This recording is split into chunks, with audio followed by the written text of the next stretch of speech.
Le plan de contrôle ou le plan de prélèvement nous aide à déterminer comment une décision va être prise suite à l'inspection d'un lot. Est-ce qu'on accepte le lot? Est-ce qu'on rejette le lot?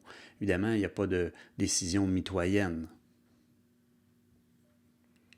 Un exemple de plan de contrôle, c'est le plan simple. Le plan simple est caractérisé par deux valeurs. N, le nombre de pièces constituant l'échantillon, et C, le nombre limite de pièces défectueuses qui vont mener à l'acceptation du lot. Ce nombre limite de pièces défectueuses est par rapport à l'échantillon. Alors, l'exemple, c'est de prendre N pièces d'un lot, les inspecter, puis accepter le lot s'il y a au maximum C pièces défectueuses dans cet échantillon. Sinon, on rejette le lot. Bien entendu, accepter le lot sur la base de l'échantillon, ça se peut que ce soit une bonne décision, mais ça se peut que ce soit une mauvaise décision. C'est plus tard qu'on va s'en rendre compte. De la même manière, rejeter le lot sur la base de l'échantillon, ça peut être une bonne décision ou une mauvaise décision. Ce n'est que plus tard qu'on va s'en rendre compte. Comment déterminer les paramètres du plan simple? D'abord, on regarde qu'est-ce qu'il y en est du lot, généralement, typiquement, d'un point de vue statistique. Alors, c'est quoi la distribution de probabilité, puis ses paramètres?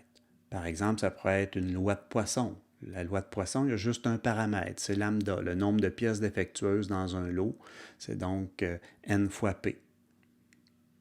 Lorsque p vaut une proportion de pièces défectueuses.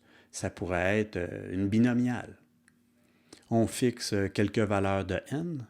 Ici, pour l'exemple, je fixe n égale 100 et n égale 200.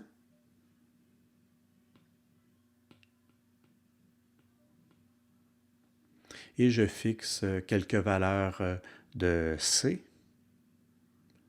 Exemple 2 et 4.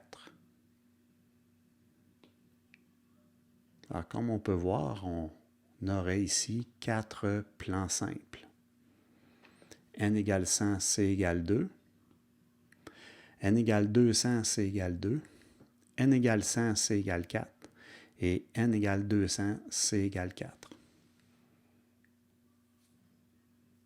Intuitivement, on peut déjà déterminer le meilleur plan. Un plan est meilleur qu'un autre s'il fait en sorte que plus souvent qu'autrement, on discrimine entre les échantillons, d'un échantillon à l'autre.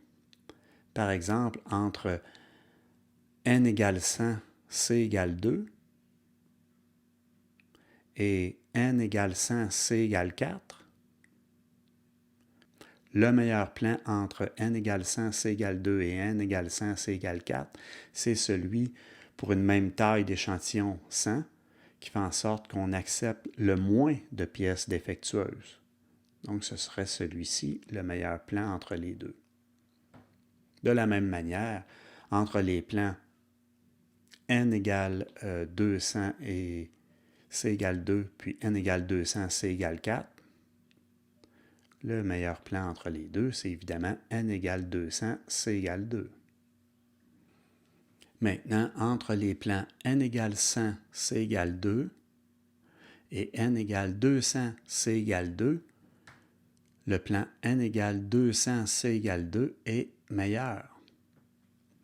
On inspecte 2 fois plus de pièces, 200 contre 100, pour un même nombre limite de pièces défectueuses dans l'échantillon menant à l'acceptation du lot. On a donc ici le meilleur des 4 plans. N égale 200, C égale 2, c'est le meilleur plan. Le pire plan parmi les 4, c'est celui où on en inspecte le moins, N égale 100 et C égale 4. On a donc déterminé le meilleur et le pire parmi les 4 plans. Et pour l'instant, entre les plans n égale 100, c égale 2, puis n égale 200, c égale 4, on ne peut pas dire lequel est le meilleur.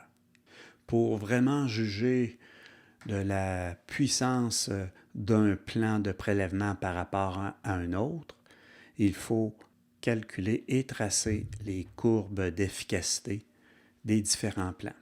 Pour calculer et tracer les courbes d'efficacité, on doit évidemment avoir une idée de la distribution de probabilité puis les paramètres. Et à partir de ça, on peut le faire. Ensuite, on va fixer les niveaux de qualité moyenne et de qualité tolérable, ou encore les probabilités alpha et bêta, c'est-à-dire les risques de première et de deuxième espèce.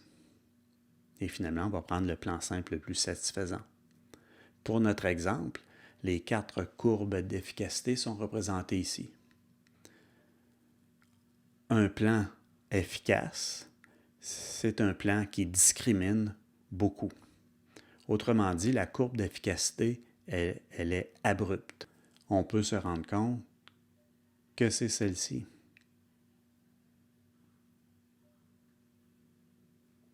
Et ça correspond au plan n égale 200, c égale 2. Le pire plan, c'est celui dont la courbe d'efficacité est la moins discriminante ou la moins abrupte. Et c'est celle-ci, comme courbe d'efficacité. Et on se rend compte que c'est le plan n égale 100, c égale 4. Pour les deux autres, ça dépend. Le plan n égale 100, c égale 2 est le meilleur jusqu'à un certain point. À partir de ce certain point-là, c'est plutôt le plan n égale 200, c égale 4 qui est le meilleur. Et le point en question, c'est par rapport à la qualité effective du lot. Qualité effective qui veut aussi dire proportion de pièces défectueuses. Donc, c'est de la non-qualité. Vous remarquerez parmi les liens que l'organisme ISO, ce n'est pas un acronyme, ni en français, ni en anglais.